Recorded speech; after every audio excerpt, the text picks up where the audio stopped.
Previously, in IPY, phytoplankton play an essential role in the marine food web. Phytoplankton respond to seasonal changes in light and nutrients. Arctic seasonal changes are more extreme than elsewhere, with a complete absence of light in winter. But what are they, and are they active during the darkest winter? To answer this question, we collected samples during CFL in Edmonton Gulf. We collected surface water and extracted DNA and RNA. We sequenced an informative region of 18S rRNA.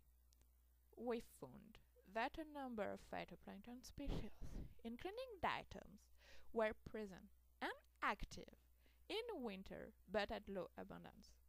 Once again, what are they?